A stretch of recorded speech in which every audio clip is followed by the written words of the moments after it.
सो hi guys, आज हम start करेंगे super one shot the living world का, है ना।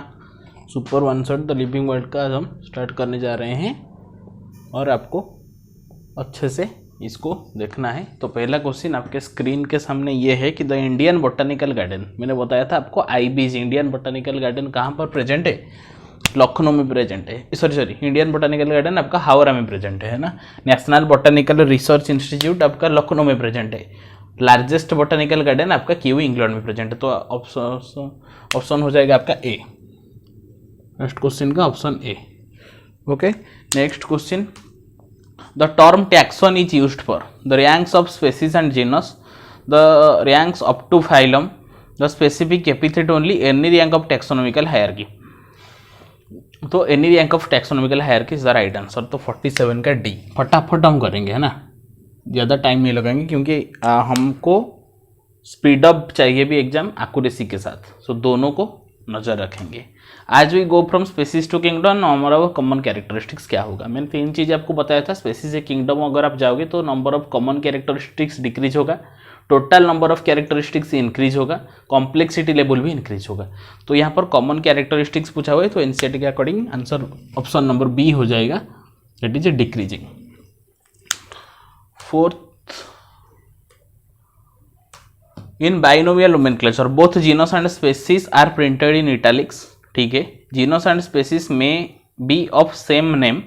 अच्छा, both the initial letters in genus and species are capital, genus is written after the species. तो देखो ऑप्शन डी पे देखो, genus is written after the species, ये तो गलत है क्योंकि पहले जीनस लिखा जाता है उसके बाद स्पेसिफिक एपिथेट लिखा जाता है। ऑप्शन सी में लिखा हुआ है कि both the initial letters in genus and species is capital. नहीं, स्पेसीज स्पेसिफिक एपिथेट का जो पहला लेटर लिखा होता है वो स्मॉल से शुरू होता है। ठीक है, जीनस एंड स्पेसीज में बी ऑफ सेम नेम, ये तो सही बात है। जीनस एंड स्पेसीज में बी ऑफ सेम नेम, जैसे नाजा नाजा होता है, वो सॉन्ग सूर्यवंशी का नाजा नाजा नहीं, नाजा नाजा होता है। ओके, तो सेम नेम हो सकता है, जैसे गोरिल्ला गोरिल्ला गोरिल्ला होता है ना, ट्राइनोमियल नोमेनक्लेचर सेम नेम हो सकता है। Genus and species, both genus and species are printed in italics, ये भी सही बात है। मतलब यहाँ पर मल्टीपल ऑप्शन करेक्ट है, ए एंड बी आपका दोनों करेक्ट हो जाएगा, ए एंड बी दोनों करेक्ट हो जाएगा। 5, तो third name in trinomial nomenclature, देखो पहले हम जीनस उसके बाद स्पेसिफिक एपिथेट, जो थर्ड नेम होता है ट्राइनोमियल नोमेनक्लेचर। हम बाइनोमियल नोमेनक्लेचर पढ़ते हैं, वहां पर 2 नेम होता है, एक जीनस होता है, एक स्पेसिफिक एपिथेट होता है। जब हम ट्राइनोमियल नोमेनक्लेचर पढ़ेंगे तो थर्ड नेम हमारा हो जाएगा सब स्पेसीज। क्या हो जाएगा? Sub species. Option sub species C, तो option C correct. Number 6, basic unit of taxonomical hierarchy. देखो मैंने आपको बताया था यूनिट ऑफ क्लासिफिकेशन अगर आपको देगा तो स्पेसीज से लेकर किंगडम तक हर एक हो सकता है। बट अगर आपको स्पेसिफाई कर देगा कि बेसिक यूनिट ऑफ क्लासिफिकेशन बताओ या फिर basic unit of taxonomical hierarchy बताओ, तो आपका आंसर सिर्फ और सिर्फ स्पेसीज जाएगा। मतलब option A is the correct answer. Number 7, binomial nomenclature means, वहां पर बाइनोमियल नोमेनक्लेचर का मतलब पूछा हुआ है। 2 names in which one is given by zoologist and other by botanist, ये तो मतलब बकवास चीज ऑप्शन बनाने के लिए दिया हुआ है। ठीक है, 1 scientific name consisting of A generic name and specific epithet, perfect. एक साइंटिफिक नेम होता है जहां पर एक जीनस का नेम होता है, एक स्पेसीज का नेम होता है। ठीक है, तो ऑप्शन बी हमारा करेक्ट हो गया। ऑप्शन सी भी पढ़ लो, 2 names in which one is latinized other is French, बकवास। 2 names in which one is scientific other is local, बकवास। तो option B is the correct answer. Option 8, question number 8, option 8 बोल रहा हूँ। Binomial nomenclature seems to be difficult because scientific name is derived from. देखो binomial nomenclature में जो scientific name ये derived होता है लैटिन लैंग्वेज से। इसका कारण क्या है? क्योंकि Latin is a dead language, वहाँ पर कोई भी चेंजेस नहीं किया जा सकता। वो 500 साल पहले जो भी था 5 साल बाद वही रहेगा, अभी भी वही है। मतलब वहाँ पर कोई चेंजेस पॉसिबल नहीं है, इसीलिए वो लैटिन से डिराइव किया जाता है, because Latin is a dead language. तो ऑप्शन सी हो जाएगा आपका लैटिन। ठीक है, ठीक चल रहा है ना सब कुछ? अच्छा, 9 number, Which of the following term include all other terms, ये बेहतरीन क्वेश्चन है। 9 नंबर आपको मार्क कर लो, इंपोर्टेंट क्वेश्चन है। कौन सा टर्म इंक्लूड करता है all other terms? Classification, nomenclature, taxonomy, systematics. देखो क्लासिफिकेशन और नोमेनक्लेचर तो पहले एलिमिनेट हो जाएगा। अब कंफ्यूजन अगर होगा तो टैक्सोनॉमी एंड सिस्टेमैटिक्स के बीच में, क्योंकि टैक्सोनॉमी के अंदर कैरेक्टराइजेशन, आइडेंटिफिकेशन, क्लासिफिकेशन, नोमेनक्लेचर हर एक चीजें आ जाता है। ठीक है, तो टैक्सोनॉमी इंक्लूड करता है क्लासिफिकेशन एंड नोमेनक्लेचर को, ये बात तो सही है। लेकिन सिस्टेमैटिक्स टैक्सोनॉमी का बाप है, क्योंकि सिस्टेमैटिक्स में ये टैक्सोनॉमी तो आता है और भी इवोल्यूशनरी जितने चीजें होते हैं, evolutionary relationship, systematic arrangement of organisms which is otherwise called as the evolutionary relationship, सबको ऐड किया जाता है। मतलब सिस्टेमैटिक सबका बाप निकला। सिस्टेमैटिक्स सभी टर्म को इंक्लूड करेगा। ऑप्शन डी करेक्ट हो गया। 10 organisms that can sense and respond to environmental cues. Okay, organisms that can sense and respond to environmental cues. Eukaryotes only, prokaryotes only, both A and B, those with a well developed neuroendocrine system. ठीक है, देखो organisms sense and respond to मतलब ये consciousness से show करेगा। तो जब मैं आपको पढ़ाया था तो मैंने बोला था कि कॉन्शियसनेस कौन से लोग करेंगे, all living organisms show consciousness. इसीलिए कॉन्शियसनेस को हम defining feature of living organism में काउंट कर रहे हैं, है ना। तो यूकैरियोट्स होगा, प्रोकैरियोट्स होगा, कोई भेदभाव नहीं। 10 का C. 11 Which of the following organism does not reproduce? Reproduce कौन कौन नहीं कर सकते हैं? Mules, sterile worker bees and infertile human couples. देखो mules, sterile worker bees, infertile जो होता है, स्टेराइल वही होता है, sterile human couple, all of this option D. Next आगे बढ़ो, हर एक तरह का क्वेश्चन होगा, ठीक है। Which set of organism multiply to fragmentation? Fragmentation के हम 3 चीजें पढ़ते हैं, fungi, filamentous algae and protonema mosses. Multiply by fragmentation. Option देखो, ऑप्शन सी में दिख रहा है fungi, filamentous algae and protonema mosses, तो ऑप्शन सी आपका हो जाएगा। वैसे ईस्ट एंड हाइड्रा के केस में हम पढ़ते थे क्या, बर्डिंग। प्लानेरिया के केस में हम पढ़ते थे ट्रू रीजनरेशन, ठीक है ना। तो यही सब हम पढ़ रहे थे। तो यहाँ पर फ्रैगमेंटेशन के बारे में पूछा गया है, तो fungi, filamentous algae and protonema mosses, option C correct हो गया। देखो नेक्स्ट क्वेश्चन 13 में क्या है कि कौन सा इनकरेक्ट है आपको बताना है। तो देखो option, man, common name man दिया गया है, जीनस होमो, ऑर्डर प्रीमाटा, क्लास मैमालिया, ये परफेक्ट सही बात है। अगर आप उस टेबल को पढ़ोगे, टेबल 1.1 जो एनसीईआरटी में गिवन है, अगर आप उसको अच्छे से पढ़ रहे होंगे तो आप इस क्वेश्चन को टैकल कर पाएंगे, नहीं तो नहीं कर पाएंगे, ठीक है। तो वो टेबल से क्वेश्चन भी मैं लाया। तो मैन में देखो होमो जीनस होता है, order primata, class mammalia, perfect. Mango, mango में जीनस होता है मैंगीफेरा, ठीक है। ऑर्डर होता है सैपिंडेल्स ऑब्वियसली, एंड क्लास होता है डाइकोटिलेडोनी, ठीक है। हाउस फ्लाई, हाउस फ्लाई में जीनस होता है मुस्का, ऑर्डर होता है कोलियोप्टेरा, अच्छा, क्लास होता है इंसेक्टा। चलो सर छोड़ो। व्हीट पर देखो, व्हीट पर जीनस होता है ट्रिटिकम, ऑर्डर पोएल्स, क्लास मोनोकोटिलेडोनी, ये सही बात है। मतलब हाउस फ्लाई में कुछ ना कुछ गड़बड़ है। तो हाउस फ्लाई में ऑर्डर जो होता है ना, हाउस फ्लाई का ऑर्डर होता है डिप्टेरा, कोलियोप्टेरा नहीं, डिप्टेरा ही होता है, ठीक है। वहां पर कोलियोप्टेरा गिवन है, तो ऑप्शन गलत है, सी हो जाएगा 13 का C. 14 properties of organs are okay present in the constituent cells, due to different cells in them, due to their similar origin, a result of interactions among the constituent tissue. Yes, it is the correct answer, result of interaction among the constituent tissue, that means 14 का option D हो गया।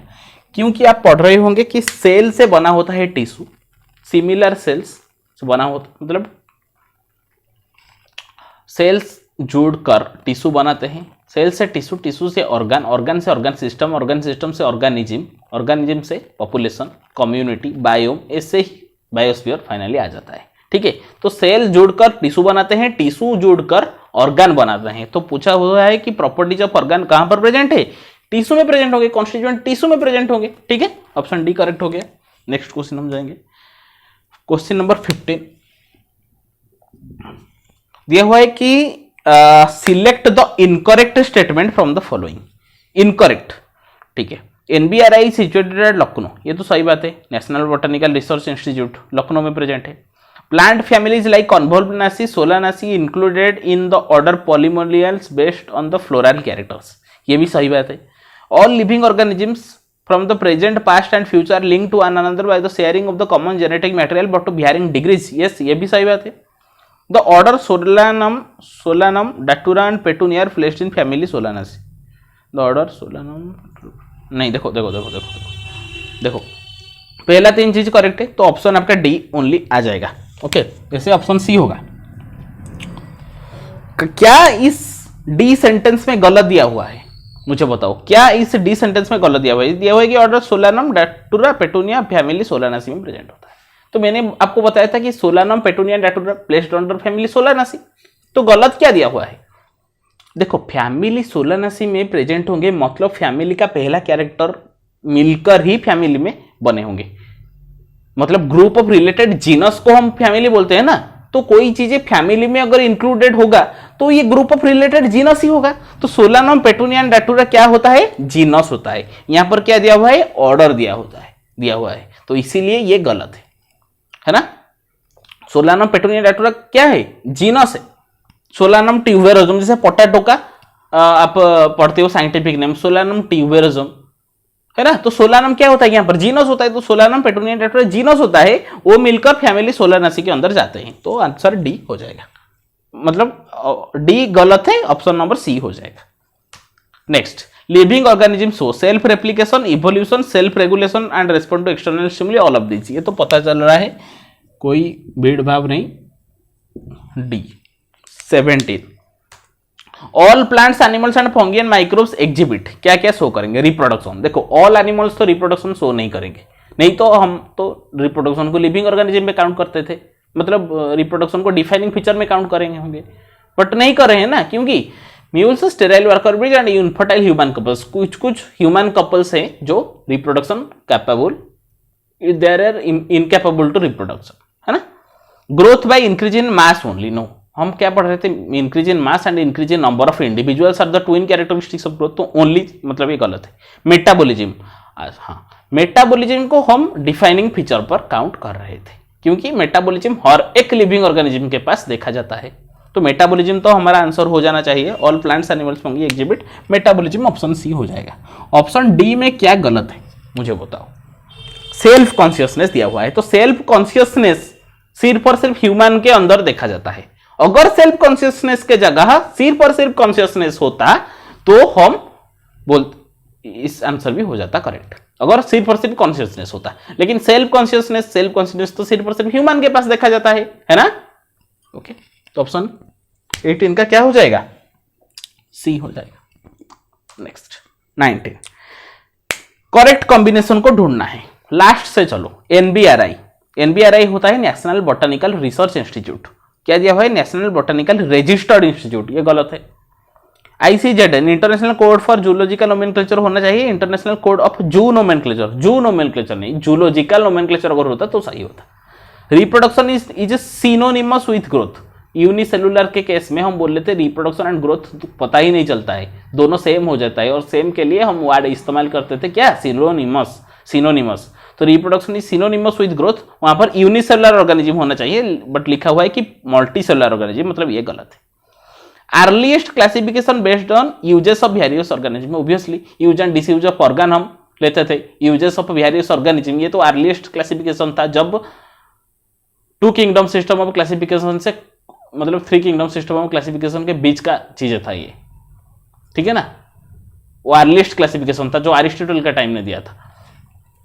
तो ये uses of various organism, तो 19 का ए हो जाएगा। ए हो गया 20। 2 components of binomial nomenclature, easy one, generic name and specific epithet, option हो जाएगा सी 21। A living organisms can be exceptionally differentiated from a non-living things on the basis of its ability for. This is important question. Previous year question है, important question भी है। Confusion आता है यहाँ पर, reproduction and excretion ये तो नहीं होगा क्योंकि लिविंग ऑर्गेनिज्म डिफरेंशिएट नहीं कर पाते हैं ना हम अगर रिप्रोडक्शन लेंगे, क्योंकि रिप्रोडक्शन सारा का सारा लिविंग तो शो नहीं कर रहे होंगे, तो रिप्रोडक्शन तो नहीं होगा, तो ये गलत हो गया। ग्रोथ भी नॉन लिविंग चीजें इस्तेमाल, non living things also show grow, so growth भी नहीं होगा। C responsive to touch and temperature, ठीक है, इसको हम रखते हैं। डी दिया हुआ है कि interaction with environment and progressive evolution. Interaction मतलब एक्शन एंड रिएक्शन दोनों, आपके ऊपर एक्शन आया, आप उसके बदले रिएक्शन भी दिए, तो ये मतलब क्या है, सेल्फ कॉन्शियस, सॉरी ये क्या है, कॉन्शियसनेस है, कॉन्शियसनेस है ना, तो interaction with environment and progressive evolution, this is the right answer D. Important question है, समझ में आया क्या, क्या बोला मैंने कि इंटरक्शन मतलब एक्शन प्लस रिएक्शन। अगर कोई आपके ऊपर एक्शन दे रहा है तो आप उल्टा उसके ऊपर रिएक्शन भी दे रहे हो, तो दोनों चीज कौन सा कर रहा है, कौन सा character, most technically complicated feature, वो क्या होता है, कॉन्शियसनेस होता है, तो this is the answer. Next, the name of a plant written on herbarium sheet is its English name, local name, botanical name, all of this. तो क्या मैंने बताया था, हर्बारियम सीट क्या क्या कंटेन करता है, date and place of collection, English, local and botanical name, family and collectors name. तो English, local, botanical name, present है सब कुछ, डी हो जाएगा ऑप्शन, ऑल ऑफ दिस, है ना, इजी इजी है, हार्ड कुछ नहीं। मैनुअल्स कंटेन इंफॉर्मेशन, मैनुअल्स का क्या बताया था, information for identification of species in an area, habitat and distribution of animals in a given area, habitat and distribution of plant in given area, no both को contain करता है। Okay, मतलब animal होता है, प्लांट भी होता है, तो ऑप्शन ए भी गलत हो गया। Identification of name of species found in an area, ये सही बात है। Habitat and distribution of some animals in a given area, no, species होगा, प्लांट एंड एनिमल्स बोथ को कंटेन करेगा, है ना, तो information for identification of species found in an area, option C आपका सही होगा। 24, growth by cell division occurs dash in plants and dash in animals. मैंने बोला था अगर ग्रोथ शो होगा प्लांट्स में कंटिन्यूस शो करेगा, एनिमल्स के केस में up to a certain age, मतलब continuously in plants and up to a certain age in animals, option A correct. 25, Linnaeus evolved system of nomenclature, दो बार repeat हो गया क्या कुछ, 26 क्वेश्चन है शायद, छोड़ो।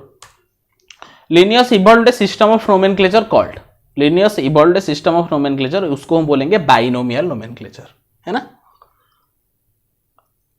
Binomial nomenclature, that means option C आपका करेक्ट हो गया। 26 देखते हैं,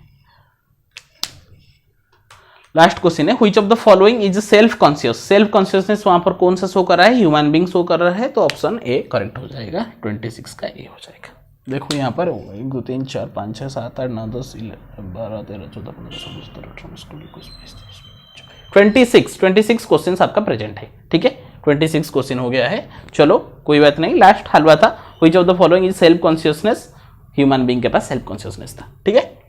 तो ये कोर्स कैसा लग रहा है आपको, मुझे बताना जरूर कमेंट सेक्शन में। अगर रेस्पॉन्स नहीं आएगा तो मेरा काम करने का मतलब कोई फायदा नहीं, अगर आप देखोगे नहीं उसको, मतलब फ्री में एक्सेस नहीं करोगे तो क्या फ़ायदा है। नीचे टेलीग्राम का लिंक दिया हुआ है, उसको ज्वाइन करो, वहाँ पर शॉर्ट नोट्स दे रहा हूँ मैं, डिटेल्ड रिवीजन और नोट्स दे रहा हूँ मैं, किसके लिए, केमिस्ट्री के लिए, हर एक टॉपिक का last time revision course detail में है, डिटेल मतलब पूरा का पूरा डिटेल नहीं, क्रैश कोर्स टाइप का, बस मेरा ही नोट्स है ना, उसको आप फॉलो करो, अच्छा हो जाएगा, पूरा हम में से पूरा मक्खन हो जाएगा, ठीक है। तो चलो मिलते हैं अगली वीडियो में, तब तक के लिए बाय।